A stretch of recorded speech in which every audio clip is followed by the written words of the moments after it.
সুযোগের সদ্ব্যবহার মোহনবাগান দল আজকে করতে পারল না।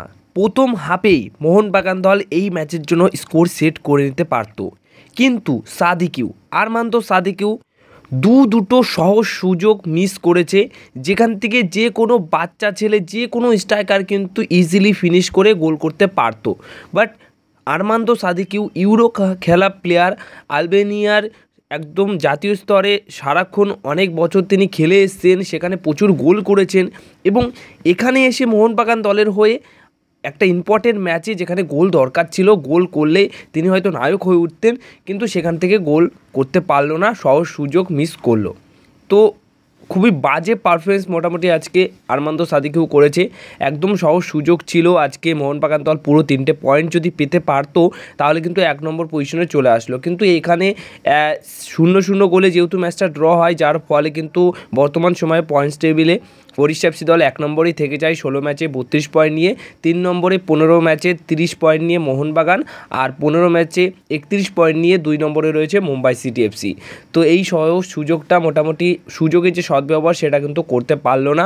যথেষ্ট ভালো পারফরমেন্স কিন্তু আজকে মোটামুটি বলতেই হবে যে ওড়িশা এফসি দল করেছে, কারণ ওড়িশা এফসি দলের একাই ডিয়াগো মাউরিচিও, তারপর রয় ক্রিস্টা, তারা কিন্তু যে কটা আক্রমণ করেছিল, যে কটা সুযোগ তৈরি করেছিল, একটা বল নিয়ে তো রয় ক্রিস্টা পুরো ঢুকেই গেছিলো, সেখান থেকে বলটা সেকেন্ড পোস্টে রেখেছিল, সেখানে কিন্তু গোল করতে পারেনি বা গোলটা হয়নি। অপরদিকে মোহনবাগান দল টিম ডিফেন্সে খেলছিল, প্রথম দিকে বেশ কিছু ভুলভাল পাস হচ্ছিল এবং অনেক ভুলভাল পাসের জন্য সেখান থেকে সুযোগও তৈরি হয়ে যাচ্ছিল ওড়িশার জন্য। একটা বল তো আনোয়ার আলী ভুল হয়তো ঠিকঠাক করে পাস দিতে পারেনি, যার কারণে ওই বলটা ইসাক পেয়ে গেছিলো, ইসাকের পায়ে তো গোলই হয়ে যাচ্ছিলো ওই বলটা, বিশালকায় যদি ওইভাবে সেভ না দিত। তো সব মিলিয়ে প্রথম ম্যাচে যেভাবে সুযোগ তৈরি করতে পেরেছিল, মোটামুটি 4টে সুযোগ তৈরি করতে পেরেছিল বা সহজ সুযোগ ছিল আরমান্দ সাদিকিউর কাছে, যেখান থেকে এমন দুটি সুযোগ ছিল যেখান থেকে তো গোল আসতো, অন্তত একটা গোল তো করতো, কিন্তু করতে পারেনি। তো স্ট্রাইকারের অভাব সত্যি মোহনবাগান দলকে এই বছর ভুগিয়েছে।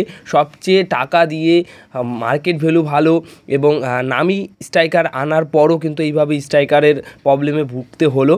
তো এখান থেকেই এই সমস্ত ম্যাচে যদি ম্যাচ বের না করতে পারে তাহলে কিন্তু কিছু বলার নেই। তবুও মোটামুটি 0-0 স্কোর হয়েছে, ম্যাচটা ড্র হয়েছে, এটাই অনেক ভালো, কারণ পয়েন্ট হারানোর থেকে একটা পয়েন্ট পাওয়া এটাই কিন্তু যথেষ্ট ভালো। আর তাও অপোনেন্টের টিমের গিয়ে অ্যাওয়ে ম্যাচ খেলতে গিয়ে 1 পয়েন্ট পাওয়া মানে তো 3 পয়েন্ট পাওয়ার মতোই। তো বেশ কিছু ভুলভ্রান্তি হয়েছে যেগুলো হয়তো পরের ম্যাচে শুধরে যাবে, বাট ম্যাচটা অবশ্যই মোহনবাগান দলের জেতা উচিত ছিল। সেকেন্ড হাফে অনেক সুযোগ তৈরি করলেও সেখান থেকেও গোল করতে পারেনি। আর আজকে মোটামুটি কাউকো, তারপর দিমিত্রি পেট্রাস মোটামুটি একটু অফ কালার ছিল, কারণ বুঝতে হবে যে আহমেদ জাহু না থাকলেও মোর্তাদা ফল, কার্লোস ডেলগাডো যেভাবে ডিফেন্স করেছে তাতে করে তাদের কড়া মার্কিংয়ে রাখছিল বারবার, তো সেই অনুযায়ী সেই রকমভাবে খুলে খেলতে পারেনি, কারণ একটা প্লেয়ারের পিছনে কিন্তু 3 থেকে 4টে প্লেয়ার কিন্তু মার্ক করে রাখছিল ওড়িশা দলের। সেখান থেকে মার্ক করে যখনই তারা বল পাচ্ছে তখনই কিন্তু তাদের স্ট্রাইকারের উদ্দেশ্যে বল দিচ্ছে, সেখান থেকে স্ট্রাইকার হয়তো তাদের নিজের ক্যাপাসিটিতে কিছু করার চেষ্টা করছে, আর সেখান থেকে ভালো ভালো সুযোগও কিন্তু তৈরি করেছিল। বাট সব মিলিয়ে মোহনবাগান দলের পারফরমেন্স কিন্তু খুব আহামরি আজকে ভালো ছিল না। তবুও যে কটা সুযোগ তৈরি করেছিল সেখান থেকে যদি স্ট্রাইকাররা গোল না করতে পারে তাহলে ডিফেন্সের ওপর অনেক চাপ পড়ে, তো সেখানে ডিফেন্সেও কিন্তু যথেষ্ট ভালো পারফরমেন্স আজকে হেক্টর ইউস্টে, সুভাশিস বোস তো প্লেয়ার অফ দ্য ম্যাচ হয়েছে। তো সব মিলিয়ে ঠিক আছে, মোটামুটি পারফরমেন্স কিন্তু আজকে হয়েছে। তো তোমরা অবশ্যই কমেন্ট বক্সে জানিও যে আজকের ম্যাচ দেখে কোথায় কি ভুল ছিল, কেমন কি পারফরমেন্স হলো।